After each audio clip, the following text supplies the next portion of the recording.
Assalamualaikum warahmatullahi wabarakatuh. Alhamdulillah, berkat rahmat Allah kita bisa berjumpa kembali bersama Ustadz Basuki dalam dongengan hubungan Rhoma Irama dan Ustadz Basuki pada seri yang ke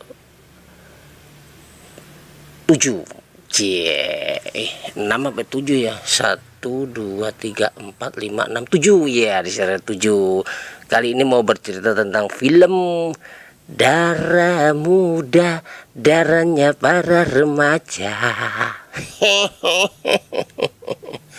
Namun sebelum saya bercerita saya mau nanya ya, ini berdasarkan sebuah pengalaman saya.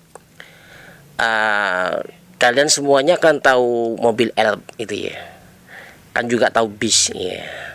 Bis sama elf itu besar mana ya. Kemudian kan tahu gajah gitu ya, binatang gajah itu hewan. Terus tahu panci yang buat masak gitu ya, buat panci buat memasak air apa mau menanak nasi gitu ya. Panci ya, gajah sama panci besar mana? Iya, cuman itu aja ya. Ini mau saya jelasin tentang besar mana bis sama elf ya. Pengalaman saya kemarin ketika saya buka HP, di situ ada gambarnya bis ya. Kemudian saya masuk ke dalam elf ya. Kebetulan ada tetangga itu mobilnya parkir elf itu ya. Saya pikir-pikir ini ada gambar bis, ini ada elf, jadi besar mana ya bis sama elf gitu ya. Kemudian gajah sama panci ya. Kebetulan di depan rumah itu ada gambar poster gajah gitu ya. Poster gajah jatuh. Nah, kebetulan saya bawa panci, mau pegang gambar gajah, takut pancinya jatuh. Akhirnya gambar gajah saya masukkan ke dalam panci. Nah, ya pikir-pikir besar mana ya gajah sama panci. Jangan tertawa dia. Saya mau ceritain cerita film Darah Muda ya. Kalau nggak salah gini ya ceritanya, mungkin ya saya masih agak lupa itu ya. Waktu itu saya pernah lihat di bioskop Kalidami Surabaya. Ini terjadi sekitar tahun 1977 kalau nggak salah ya. Ceritanya ini kalau nggak salah waktu itu si Ucok itu ya, yang jadi Ucok itu Ucok Kakak Rahab sama Rhoma Irama itu, dalam ceritanya itu dia berteman ya, teman baik, teman musik ya, berkarya bermusik ya. Kemudian pada akhirnya mereka berbeda pendapat. Nah, si Rhoma Irama itu suka lagu dangdut ya, dia bikin ceritanya mau mengembangkan musik dangdut ya, sedangkan si Ucok mau mengembangkan musik yang kayak gini ya, nggak saya sebutin nanti nggak enak sama teman-teman itu musik apa gitu ya. Ya di situ terjadilah satu perbedaan yang hingga menimbulkan satu pertengkaran ya. Nah, kebetulan si Ani itu penyanyinya Ucok ya, Ucok ya, mau apa kok si Ucok kok ya, seperti itu ya mungkin ya. Ya jadi teman si Ani itu temannya Ucok juga, dia penyanyinya Ucok ya. Tetapi si Ani senang sama si Rhoma Irama itu ya. Ya di situ kemudian sering terjadi satu pertengkaran hingga terjadi baku hantam antara Ucok dan teman-temannya bertengkar dengan si Rhoma Irama. Ya,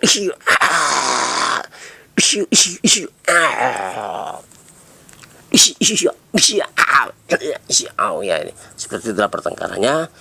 Si Rhoma Irama itu dikalahin sama si Ucok ya.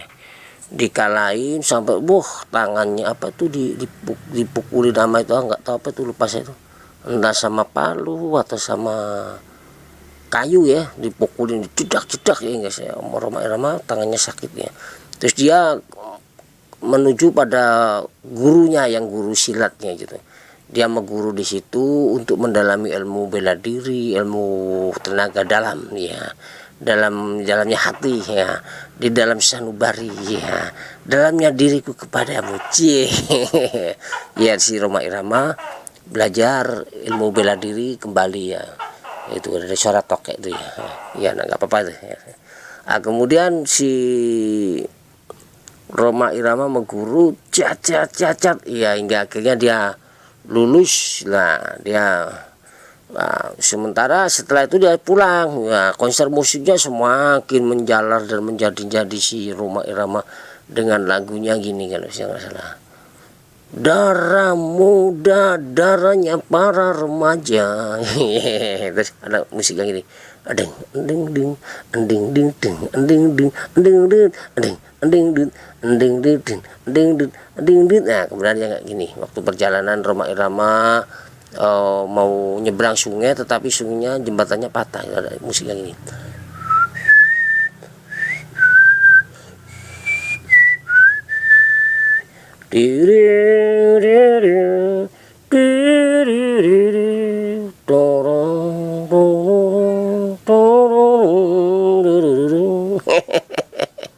Nggak bisa niruin ya bang, yang sama persis nggak bisa deh gitu ya, bisanya cuman itu doang gitu ya. Nah, ketika Rhoma Irama pulang di rumahnya itu terjadi suatu apa ya, wah si Ucoknya itu merajalela tuh sih, sampai berbuat yang tidak ya, jadi tidak seperti itu, tidak, kau jangan begini. Nah, jadi tidak mungkin aku. Nah, jadi ada lagi tidak usahlah, jadi berbuat yang tidak sama si Ani, yaitu ceritanya.